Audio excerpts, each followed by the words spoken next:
प्रशांत किशोर जो है वो एक उम्मीद के रूप में वहां पर एक वो जो वोटर है, जो उम्मीद परस्त वोटर है जिसको बोलते हैं, उसके लिए प्रशांत किशोर उसी तरह उम्मीद बन के उभरे हैं जैसे 2005 में नीतीश कुमार उभरे थे।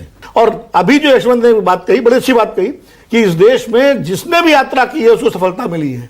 हमारे बुंदेलखंड में ऊसर में भी अगर लोग बीजा डाल देते थे तो फसल उगाती थी।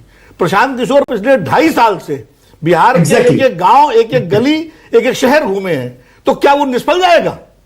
हमारे देश की जनता इतनी उर्वर है कि जो भी उसके बीच में जाता है और बीज डालता है उसको कुछ ना कुछ झोली में देती है। अब वो कितनी झोली भरेगी ये चुनाव के बाद पता लगेगा, लेकिन निश्चित रूप से मेरा मानना है कि प्रशांत किशोर एक अच्छे बड़े प्लेयर के रूप में उभर के सामने आएंगे। मुझे लगता है कि तेजस्वी यादव और नीतीश कुमार जैसे जमे जमाए नेताओं के बीच में अगर प्रशांत किशोर अगर थोड़ी सी भी जगह बनाने की कोशिश करें या बना पा रहे हैं तो एक अच्छी खबर है। अच्छी खबर इसलिए क्योंकि बिहार जैसे राज्य के अंदर जहां धर्म के नाम पे, जाति के नाम पे, तमाम दूसरी चीजों के ऊपर वोट पड़ते हैं, अगर वहां कोई आदमी ऐसे मुद्दों को उठा रहा है जो बेरोजगारी का सवाल है या महंगाई का सवाल है या बिहार की प्रगति का सवाल है, विकास का सवाल है, तो ये भारत की राजनीति के लिए भी, बिहार के लिए भी अच्छी खबर है। क्योंकि मुझे लगता है कि भारत की राजनीति को अब उन चीजों पर आके राजनीति होनी चाहिए जो दरअसल उनके रोजमर्रा के कंसर्न्स है, रोजमर्रा की चीजें हैं, न कि उन चीजों के ऊपर जिसकी वजह से बिहार की हालत बहुत खराब है। और मैं बहुत मजबूती के साथ इस बात को कहता हूं